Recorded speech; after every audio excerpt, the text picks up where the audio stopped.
Well, good afternoon, ladies and gentlemen. It's a very great pleasure, warmly to welcome Hina Rabbani Khar to the Foreign Office today for her first official visit to Britain as the Foreign Minister of Pakistan. She and I have worked very closely together since she became Foreign Minister, the acting Foreign Minister last February, and then the full Foreign Minister in July. And I know from that that she is a true and firm friend to the people of the United Kingdom. And I thank her for that friendship and for coming to London this week for many events, but including for the talks we've been holding this afternoon on our enhanced strategic dialogue. This dialogue is about strengthening the practical cooperation between our countries and unlocking the abundant potential in our relationship. And the fact that we have such a dialogue is testament to the fact that this is a mature relationship between our countries, which is growing stronger all the time. And in Britain, we are committed to our relationship with Pakistan for the long term, a relationship that is long term, that is deep, that is strategic. We value its many distinctive characteristics, such as the close personal ties between hundreds of thousands of our citizens, our crucial partnership against terrorism, our important trade ties, and our unswerving commitment to Pakistan's development and to its democratic future. For all these reasons, Pakistan's future matters greatly to us, and so we will be an enduring friend to the government and people of Pakistan. The Foreign Minister and I have had warm, positive and wide-ranging talks already. We will have some further discussions later today. We have agreed, of course, to continue our collaboration against terrorism, helping to disrupt immediate threats and tackle long-term causes. In Britain, we understand the terrible losses that terrorism has inflicted upon Pakistan, and we feel them deeply too. And I say to you again, Foreign Minister, that the people of Pakistan will always have our sympathy, our understanding, and our robust support in addressing these problems. We discussed Afghanistan, and I welcome the Minister's recent productive visit to Kabul.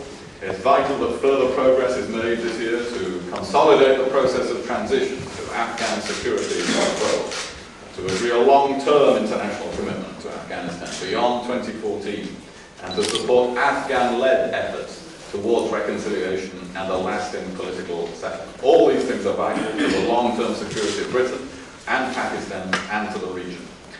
We reviewed the good progress towards increasing our bilateral trade to £2.5 billion by 2015, and the growing presence in Pakistan of some familiar British high street names. Britain was at the forefront of efforts to help Pakistan recover from the devastating floods in 2010.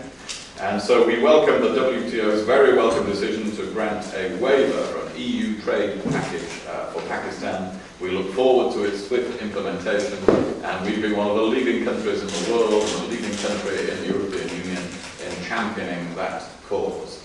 We discussed the forthcoming elections in Pakistan and their importance to Pakistan's continued democratic development, and we wish the Pakistani people well ahead of those elections. It's a special year coming up for us as well, as we mark our march to the Queen's Diamond Jubilee and prepare to host the Paralympics and the Olympics. We welcome the fact that people of Pakistan will be able to enjoy this year in so many ways with us, and it promises to be a rewarding time for our cultural and sporting ties, even glossing over the recent victory over us in the Test match cricket series. We also discussed wider foreign policy issues in the light of Pakistan's membership of the UN Security Council. We want to strengthen our working relationship with Pakistan in international bodies as its voice in world affairs grows. And I particularly thank the Minister for the role she played in our efforts to gain a UN Security Council resolution on Syria and Pakistan's principled position on the issue. And I look forward to taking forward that cooperation. I will chair a special session of the UN Security Council on the Arab Spring in March, and we welcome Pakistan's role in that debate. I also welcome the Foreign Minister for her support for the objectives of the London Conference on Somalia this week, at which she will represent Pakistan.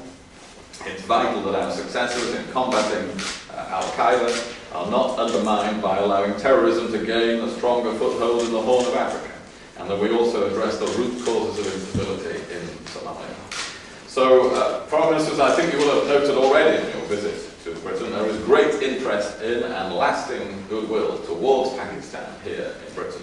Your visit is an opportunity to emphasise the ties between us, to forge a stronger relationship between our governments and to set a clear sense of direction for the future of our relationship. And I'm confident that we are doing that. So I'm very grateful to you, and I look forward to implementing our decisions and commitments today and to working closely together as equal partners in the coming months. Thank you, and over to you. Thank you, Secretary. Hina Rabbani Khar, good afternoon to everyone. First of all, let me thank Her Majesty's Government for the warm welcome that has been bestowed upon me and my delegation. We feel welcomed in London. We feel almost to be in our second home, as it is the second home to many Pakistanis around England. Secretary Hague and I met this afternoon to continue the enhanced strategic dialogue between the two countries, which was started during Prime Minister Cameron's visit to Islamabad in April last year. Just a few months from then, I think it would be safe to say that we have come a substantially long way. We have held already two strands of dialogues on the national security, or what we call the national security dialogue, and we attach great value to this enhanced strategic dialogue and see it as a great opportunity for Pakistan to deepen what the Secretary referred to as the already strong ties between the people of UK and the people of Pakistan. The enhanced strategic dialogue helps cement our existing cooperation in a number of areas, including that of trade, of investment, of sustainable development, of regional and global security, and most importantly, that of cultural cooperation. As I tried to make a point with Foreign Secretary, there is immense soft power of Pakistan, yet unexplored by the large majority of British people, and we hope that we can, through greater cultural cooperation, expose our British friends to the soft power, the cultural power of Pakistan. It is also worth remembering Prime Minister Cameron's words on the day that this enhanced strategic dialogue was launched. He said, "Let me say without any hesitation that Britain's friendship with Pakistan is unbreakable." So let me say on behalf of our democratic government, on behalf of President Zardari, Prime Minister Gilani, and most importantly the people of Pakistan, that Secretary Hague, Pakistan's friendship with the United Kingdom is deep, it is anchored in mutual respect, it is unflinching, unbreakable, and irreversible.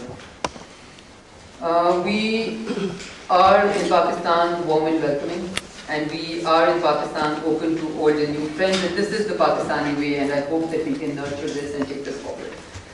So what is this friendship based on? The recent whitewash of the English cricket team in Dubai and Abu Dhabi notwithstanding, this friendship is based on shared history. It is based on culture and it is based on values. And most of all, it is based on the repository of goodwill that exists between the peoples of Britain and the peoples of Pakistan.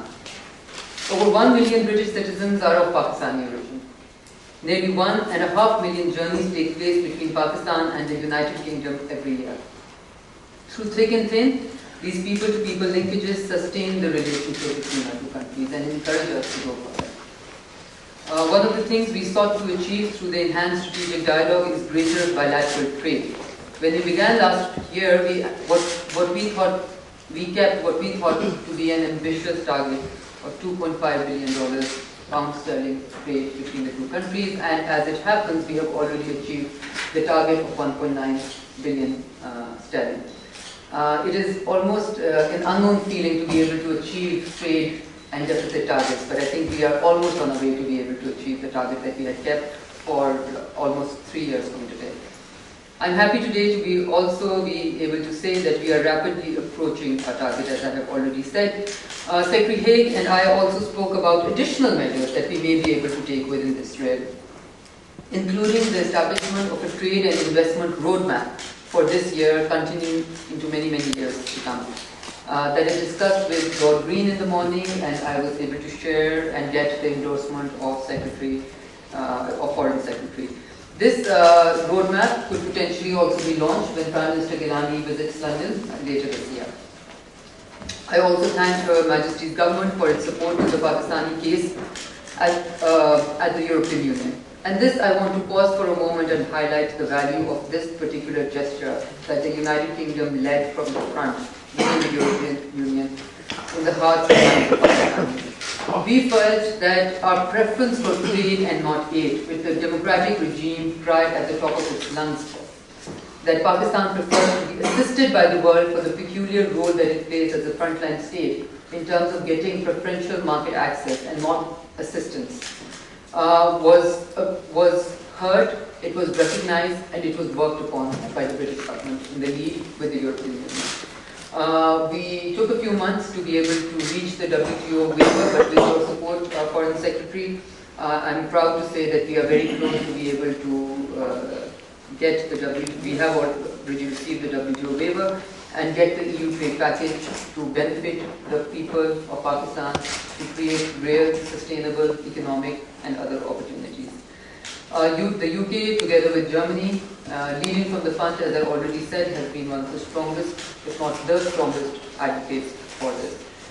While we strongly prefer trade and investment over aid, let us also acknowledge the United Kingdom's humanitarian assistance during every time of Pakistan's need, starting from the earthquake of 2005, coming to the floods of 2010, and continuing to the floods of 2011. In each of these, what we have proven is the people-to-people contact that exists and the ties which are stronger than even the ties that exist between the governments of different countries. Every time the resolve of the Pakistani people has been tested, we have found our British friends to be right behind us and to be right beside us. We also hope that in our quest to be able to get GSP Plus access within the European Union, we will see what we would like to call aggressive support from the United Kingdom to continue for that. Because Pakistan has repeatedly made the case that it is trade and preferential access which gives us and Pakistanis real opportunities. Of particular importance also is the fact that the UK's aid portfolio to Pakistan and its support for Pakistan's government homegrown education agenda. As you may know, that despite the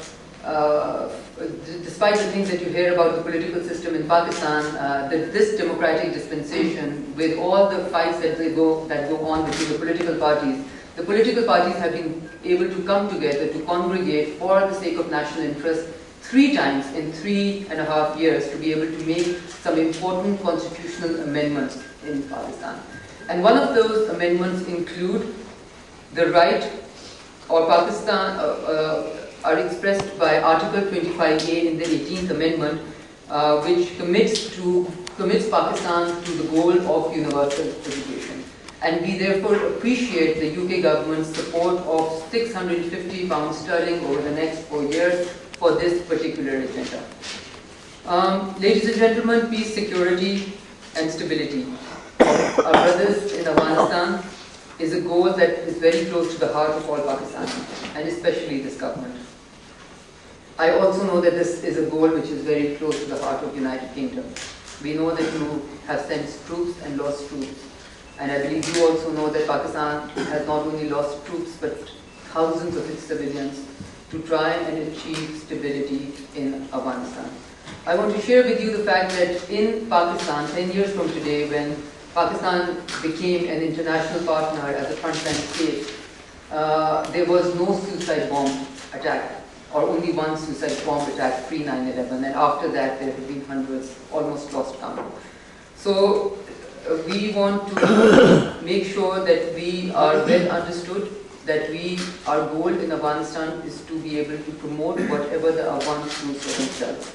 I had a recent visit to Kabul, which I briefly sent over, and we had the honor of hosting President Karzai recently in Islamabad for a 3-day official visit.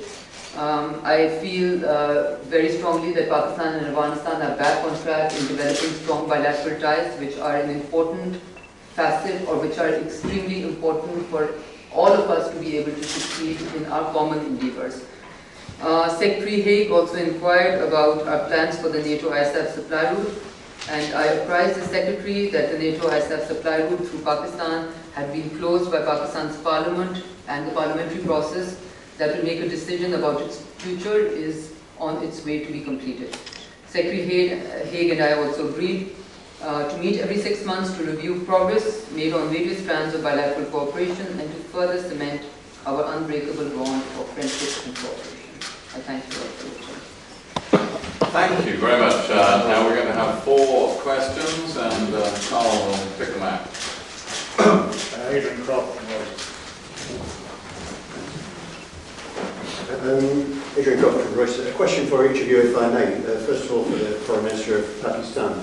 Will you be meeting US Secretary of State Hillary Clinton on the sidelines of the Somalia conference on Thursday to discuss US-Pakistani relations, and what do you expect to result from those talks? And secondly, for the Foreign Secretary, the Iranian Foreign Minister is quoting today saying he expects a venue for talks with the E3+3 to be decided by this weekend. Do you agree that that is a likely prospect? Okay. Yes, I would be looking forward to meet Secretary Clinton on the sidelines of the Somalia meeting. And as I just mentioned in the context of the NATO supply rules, that Pakistani Parliament currently is looking at terms of re-engagement with the United States. We all know that this was a series of events which were seen to be crossing the red lines, which were pre-established, clearly articulated by Pakistan in its partnership with the United States and our NATO partners, which were crossed repeatedly.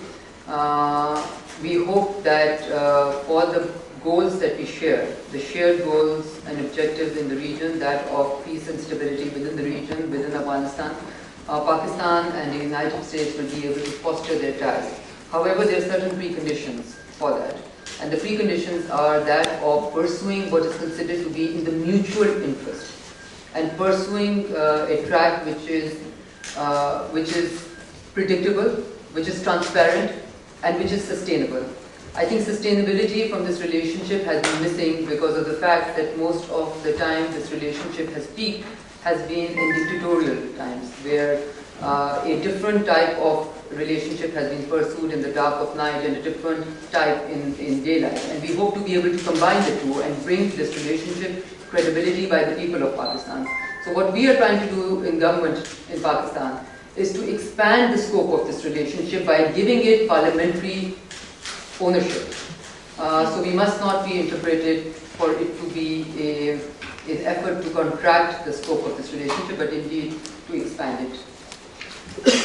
Thank you. And on the question about talks with Iran, well, I mentioned in the House of Commons last night that a response has been received from Mr. Jalili to Baroness Ashton, the EU High Representative, who chairs the efforts of the E3+3 nations to negotiate with Iran over their nuclear program. She wrote to Iran on the 21st of October. It has taken some time for a reply to be received. The reply has been received, and we are studying that letter with our American, Russian, Chinese, French and German colleagues, the nations that make up the E3+3, to assess whether it amounts to a serious effort at negotiation. We hope that it does. What will be important is that Iran approaches such negotiations in a different spirit from previous efforts at negotiations. So we very much hope that is the spirit. We've not yet agreed a venue for talks, but that of course would be one of the first steps. So we are working on this. I don't have any additional news on it other than what I've just said. Next question. I'm Mr. Shah from GTV and Jagger for Field President. My questions to both of you are that are the two countries on the same page when it comes to holding negotiations with the Taliban in Afghanistan? And in terms of the dialogue that you have had, did you also discuss the strained relations between America and Pakistan? Is the UK playing any role in terms of easing these strained relationships? Thank you. Well, we have discussed a relation between the US and Pakistan, although that is, of course, predominantly a matter for the US and Pakistan. The Minister has just set out her approach to that. Of course, as a country that is a great friend of Pakistan and the closest ally of the United States, we want good relations between the United States and Pakistan. But I think the United States and Pakistan are well able to conduct such good relations themselves. this week in that regard. With regard to the Taliban, well, I think our position is well known. We support political reconciliation in Afghanistan, alongside the making sure that there is a viable state and good security on the ground in Afghanistan. Reconciliation is important as well. We've discussed that whole subject and our desire to see a wider reconciliation in the region that helps to secure the interests and security of Pakistan as well as of Afghanistan. So I think we very much share the same objective. Absolutely, I think we more than share the same objectives, and I think we have articulated from Pakistan's side that we would be supportive of the reconciliation process, but it would have to be a fund-led, a fund-owned, a fund-driven from the front. And once that happens, I think a lot of forces can come together to be able to support that, and hopefully we would see better times in Afghanistan. As far, so that's, I think we share more, we're of the same viewpoint with the UK on that, clearly. And I also want to mention, as I said in the meeting in Foreign Secretary asked me to say it publicly, and I will, that we think that the UK has done exceedingly well in being a reliable, trustworthy partner to Pakistan. And this is because of the fact that our relationship has been very predictable. And this relationship has been one in which we have felt that our requirements, our complex situations in the region has been well understood, and the approach has been that of mutual interest and of understanding. And this is reflected in more than one way. This is reflected in what I referred in my opening remarks, in the fact that when we talk about preferential market access rather than aid, the UK decides to continue on the assistance part, but also work very hard on trying to get Pakistan preferential market access. So in the UK we have a strong partner, and strategically also within the context of regional peace and stability from the region that I come from, I think the UK and Pakistan have been typically on the same page, and this is to do also with the process of reconciliation and search for peace within Afghanistan also. Okay, two more questions, Carl? Yes, good afternoon. Question to both of you. You mentioned the crucial relationship on terrorism and counter-terrorism. Given this Olympic year in this country and all the concerns that brings, were there any particular developments on that you were able to discuss? And also, notwithstanding the strains between Pakistan and the United States, are you both happy with the intelligence sharing relationship on that between you? Well, our cooperation on terrorism continues. As I said in my opening remarks, we discussed that today. And of course, it will continue through, it continues at all times. It will continue through this Olympic year for us. But it will be taken forward in any case. It's very important to the security of both countries.